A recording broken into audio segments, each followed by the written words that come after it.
Once upon a time, there was a king who had an extravagant taste in clothes. He had for many years employed a little tailor to come up with even more outrageous costumes. But the little tailor's latest effort had not pleased the king. "Little tailor, you are specs. Furthermore, considering I dress like an emperor, I shall call myself Emperor." So the Emperor of the world at Islington would only go for walks in order to show off his clothes.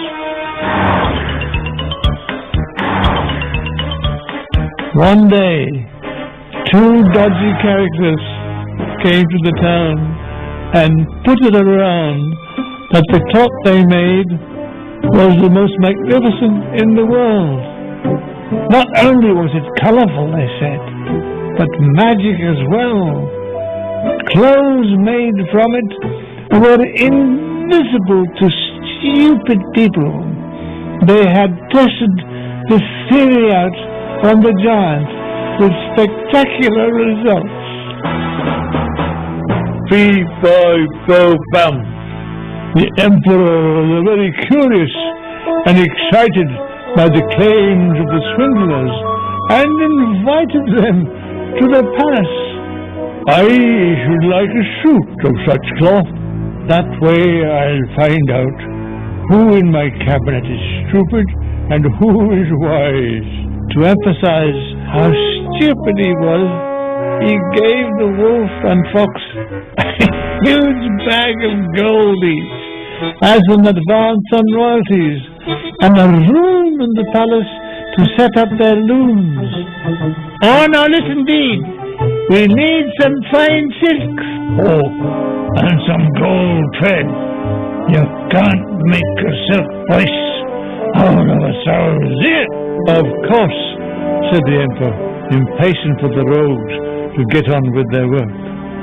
Soon their shuttles were flying across the looms, but there was no cloth to be seen. "Have you thought what you'll do with used gold?" "I'll buy a chicken farm, and when I've eaten that, I'll buy another chicken farm." The wolf, whose business acumen was the stuff of legend, asked the fox how he would spend his gold. "Simple now. I'll put it in the bank, then get a job on your farm as a night watchman." Meanwhile, the emperor was getting impatient to see some results. "I'll send my faithful prime minister to see the weavers. He's a clever man, I suppose." So the old politician entered the weaving room. Morning, but was amazed to find he could see nothing, only empty looms. "Is my eyesight this bad? Look at the work that's gone into that." "I'm not a fool, surely. Prime ministers are never fools." "Well, what do you think, Prime Minister?" The Prime Minister was not about to admit he was an idiot. "It's wonderful, really, really wonderful. Such needlework. Such hemming! Indeed, I shall tell the emperor the good news. I'm dying." "Now then, before you die, will you tell the emperor we need some more silks and threads?" "Yes, and the money." So off went the dying prime minister to tell the emperor, who in turn sent all his brainy ministers to view the magic clock.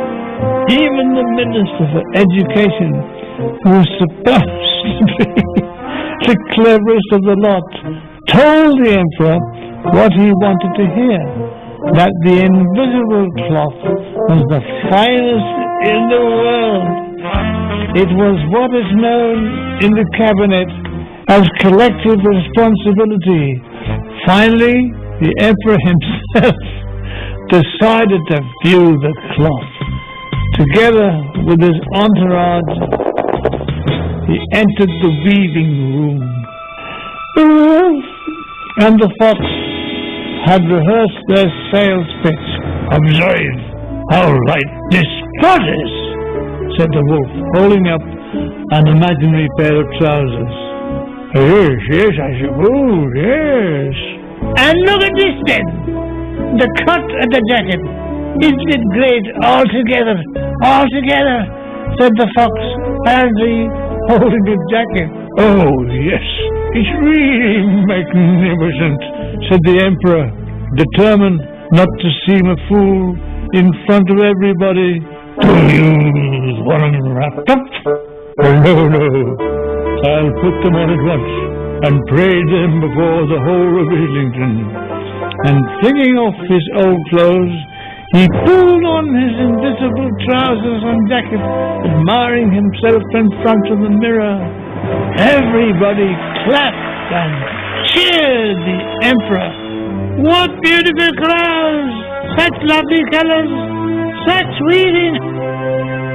Such hemming!" Down the stairs and into the street went the delighted emperor, parading himself in front of the good folk of Islington, who cheered and cheered. "I love you, darling." I say, one little boy was watching from his father's shoulders. "Look, Dad, he's as bare as a baboon's bum." Silence fell over the gathering. The kid's right. The emperor's news. Someone's half-inched his whistle. He's naked. He's got shortcomings. So, with their cruel cockney humour ringing in his ears, the proud emperor marched bravely on towards the Essex Road. Thank heaven I kept the receipt.